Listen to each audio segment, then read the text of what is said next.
ter ouvido muito falar sobre a área de STEM, mas o que realmente significa a área de STEM para o processo de imigração?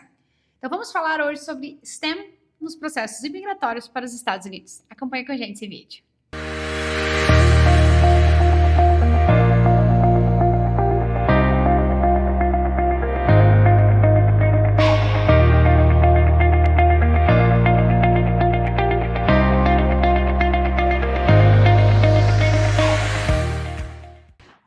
Fala de STEM, a palavra STEM, na verdade, ela é um acrônimo das palavras de ciência, o S de science, T de tecnologia, o I, né, o E, na verdade, vem de engenharia e o M de matemática. Essas são as principais áreas de base que os Estados Unidos, não só os Estados Unidos, né, mas os países entendem como áreas base. Exemplo, dentro do Science, a gente tem medicina, fisioterapia, as nurses, né, que são as enfermeiras. Então, dentro do Science, a gente compreende tudo que é...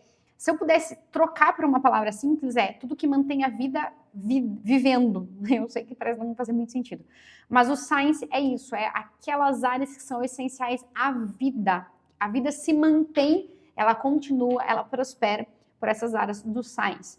Então, por exemplo, pesquisadores na área de saúde, médicos, odontologia, fisioterapia, área de saúde, ela entra especificamente nessa parte.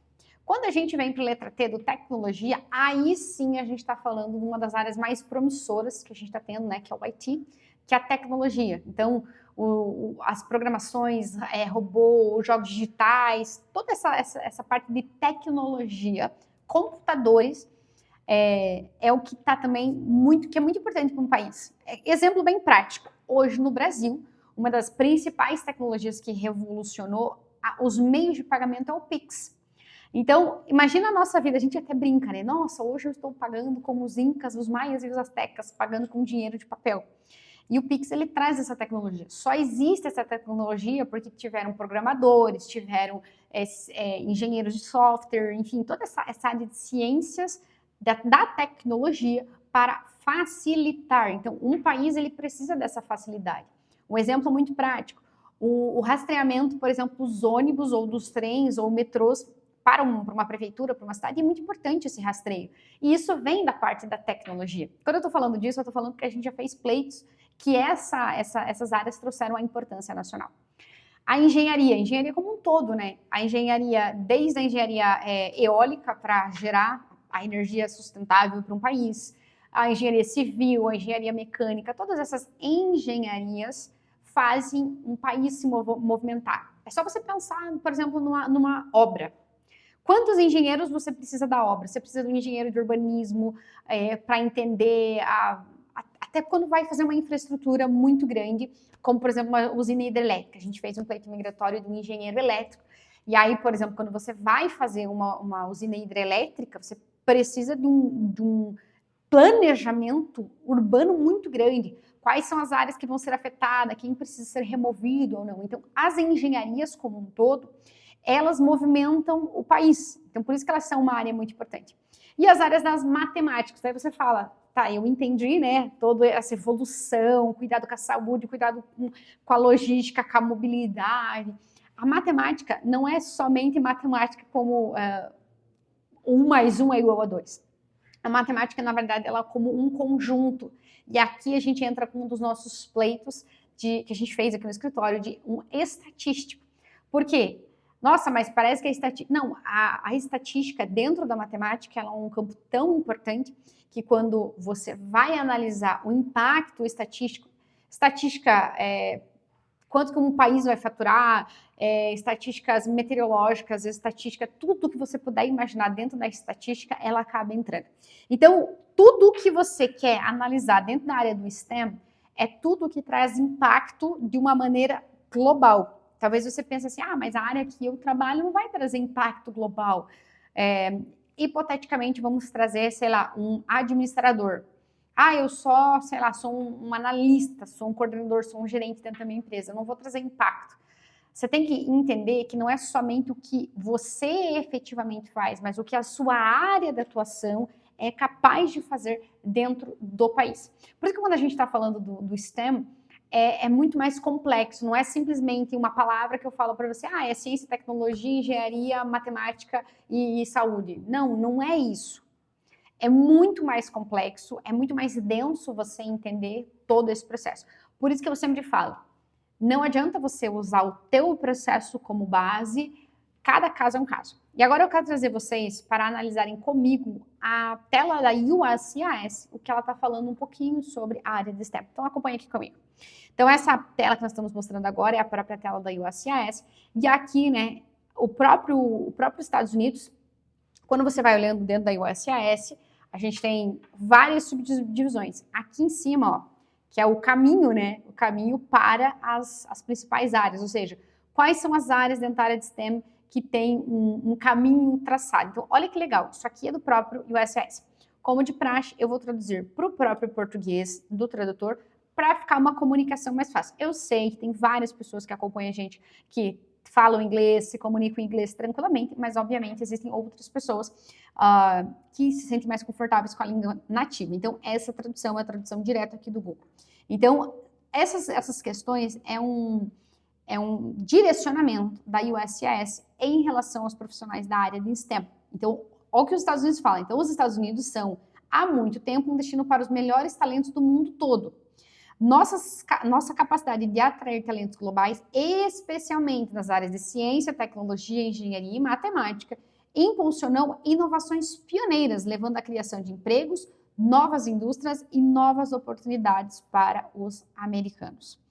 Então, aqui ele está falando um pouquinho sobre as chaves, as formações, são algumas dúvidas principais. Não esqueça que a descrição do vídeo aqui a gente tem esse link para você acompanhar. E aqui é um pouco dos resumos. Quais são os caminhos promissores para a área de STEM? E aqui, ó, essa categoria é dos vistos de não imigrantes, ou seja, você vai para os Estados Unidos, mas não permite o green card.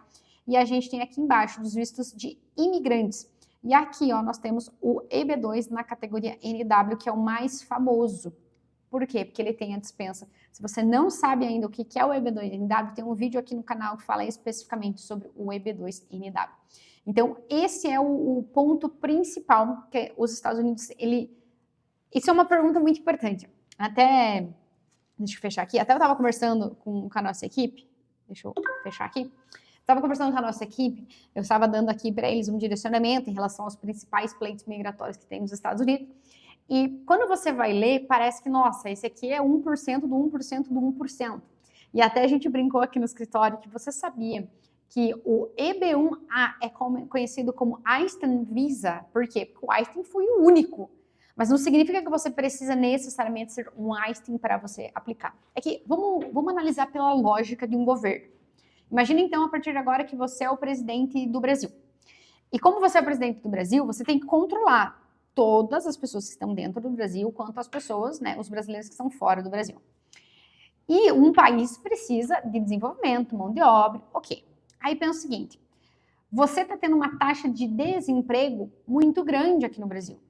E esse desemprego está sendo causado porque as empresas, as indústrias aqui no Brasil precisam de uma mão de obra qualificada, só que essa mão de obra não está sendo encontrada aqui no Brasil.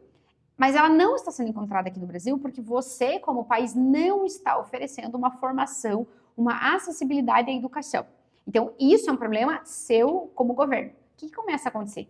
Essas indústrias que estão precisando de mão de obra qualificada por não encontrarem aqui no Brasil, vão começar a recrutar fora.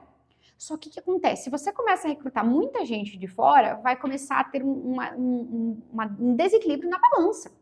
E aí os teus próprios brasileiros vão começar a falar assim, presidente, mas espera lá, você está chamando gente de fora, tem gente aqui no Brasil e não está qualificado por sua responsabilidade, porque não tem acesso à educação. Então, o ponto dos vistos é isso. Eles precisam sempre assegurar que, primeiro, os nacionais vão ter emprego. Resumindo, que você, como um estrangeiro, não está roubando emprego do nacional americano. Por isso que quando você vai ler um pleito migratório, seja um L1, um H1B, um O1A, um EB2NW, um EB1A, por exemplo, você olha e fala, meu Deus, mas é tão criterioso.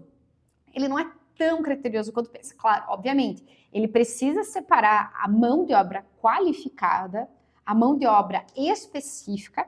Por quê? Porque precisa justificar eu trazer de fora. Eu preciso justificar que eu preciso trazer uma pessoa porque aqui dentro eu não tenho essa mão de obra.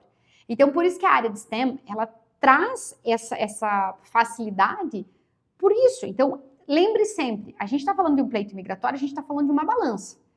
Por isso que são vários requisitos, por isso que o pleito é discricionário, a gente realmente precisa provar que você vai fazer diferença, mas acima de tudo, que você não vai roubar emprego dos americanos, dos nacionais.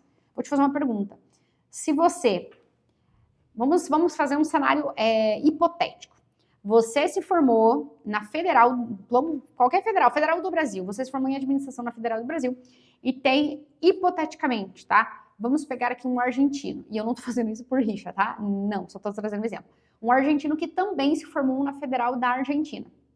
Os dois têm a mesma idade, o mesmo tempo de graduação, mesmo tudo. Tudo igual. O currículo é um copia e cola, só que você é aqui no Brasil e o teu concorrente lá na Argentina, só que ele tá aqui no Brasil. E aí, fica vocês dois numa final de uma entrevista. E aí ele é contratado. Como que você se sentiria se uma pessoa na mesma condição, na mesma competência que você, mesma, ele foi contratado e você não? E você fala português, né, nativo. Você tem a mesma qualificação. Ele veio da Argentina, de fora. Como que você se sentiria se alguém roubasse, né, o teu trabalho? Obviamente você se sentiria frustrado. Então, quando a gente fala de pleitos migratórios, especificamente, por isso que eles discriminaram a área de STEM para trazer essa facilidade, é para deixar muito bem claro o que os Estados Unidos precisa e quais são os critérios. Então, assim, acho que foi um vídeo um pouquinho longo, mas eu espero que você tenha entendido a mensagem de a área de STEM é facilitada? Tem que provar o impacto daquela área no trabalho que você vai exercer? Tem. E o ponto principal, independente do pleito migratório, que você não vai roubar trabalho de outra pessoa. Ficou claro para você? Ficou alguma dúvida? Deixa aqui nos comentários, a gente adora ler os comentários de vocês para entender mais o que vocês querem saber, quais são as curiosidades, enfim, todos os detalhes. A gente ama responder os comentários de vocês. Não esquece de curtir esse vídeo, compartilhar e seguir o nosso YouTube aí para você ficar atento de todos os vídeos que acontecem aqui no nosso canal. Beijo e vejo você no próximo vídeo. Tchau, tchau.